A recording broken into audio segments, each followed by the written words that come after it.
Good evening. This is Ned Nutley, and this is Willie Winkley. Tonight, our microphones are set up at the stately Wilting Hotel in Washington. We're going to bring you an on-the-spot report of a campaign dinner for the presidential hopeful John Finnerty. Good evening, Mr. Finnerty. Hello to you, too. Mr. Finnerty, we know you just completed a long campaign tour. How do you feel? Well, I feel so fine. Well, that's wonderful. Say, Mr. Finnerty, I hate to say anything, but I noticed you're wearing snowshoes. Where have you been? North to Alaska. Cold up there, huh? Oh, excuse me, Mr. Finnerty. I noticed some commotion outside the auditorium. Let's go now to Willie Winkley. This is Willie Winkley outside. There seems to be as many Dixon supporters as Finnerty fans here tonight. They've been on hand most of the evening, harassing the crowd as they made their way in. Right now, they're singing the Dixon campaign song. Uh-oh, there may be some trouble now. Several Finnerty supporters have attacked the leader of this Dixon group. Good grief, they're tearing his clothes off. The police are moving in now. I'm going to try to get over there if I can. Excuse me, sir, you're on my mic cord. Pardon me. Here we are. Here's the leader of this Dixon group. Would you say something to our audience, sir? What am I doing here? This is Ned Nutley back on the rostrum. Mr. Finnerty, you no doubt heard that disturbance by the Dixon supporters. Do you have anything to say? Why is everybody always picking on me? Mr. Finnerty, according to the latest polls, your greatest strength is in the New England states. Now, we know you're a native son, but what has really made you so popular? I do the shimmy when I walk down the street. Okay, now let's get down to issues, Mr. Finnerty. What is one of the biggest problems you face in this campaign? People tell me I'm too young. And what do you think? Kitty, oh, don't you know that's wrong? Oh, incidentally, Mr. Finnerty, I see both of your brothers are here tonight. Now, they've been quite active throughout your campaign.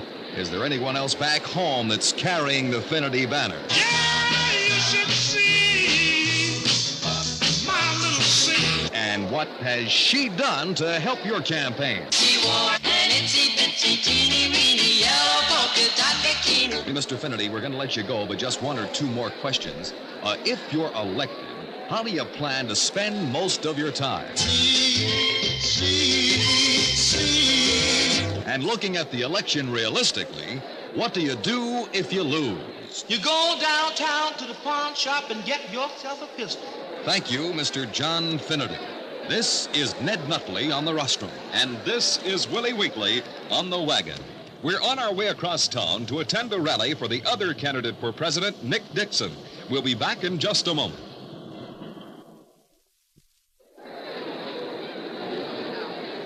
This is Ned Nutley. And this is Willie Winkley. We've just arrived at Dixon for President headquarters.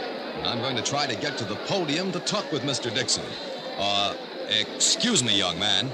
You're blocking the aisle. Pardon me. Oh, thank you. Thank you very much. I'm at the podium now, and here is candidate Dixon. Mr. Dixon, you've got quite a crowd here tonight. Look at them out there, running around like a bunch of wild Indians. Let me ask you this, Mr. Dixon. How often are you holding your campaign meetings now that the election is just around the corner? 3 nights a week. Mr. Dixon, you've just completed a whistle-stop tour through the South. What do you think your chances are in that part of the country? 1,000,000 to 1. And what do you think caused this unpopularity in the southern states? I do the shimmy when I walk down the street. This is Willie Winkley. Mr. Dixon's lovely wife is also here tonight. Mrs. Dixon, election time is not far away. What's the first thing you want to do when the campaign is finally over? Let's have a party. Well, that's fine, but getting down to more serious things, if your husband is elected, you as First Lady will have a great deal of influence. What would you suggest to him? Your time's rough. Well, thank you, Mrs. Nixon. Now back to Ned Nutley. This is Ned Nutley. Mr. Dixon, just one or two more questions, if you don't mind. Looking back over the years, just what inspired you to go into politics in the first place? Fortune. And if you're elected, how do you plan to spend most of your time? Driving that hot rod Lincoln. And, sir, if you should lose, what will you be doing? Making artificial flowers. Thank you, Mr. Dixon. This is Ned Nutley. And this is Willie Winkley. You've heard the views of both candidates here tonight, but of course the final decision is up to you. As for the people attending this dinner and rally, they're voicing their choice right now.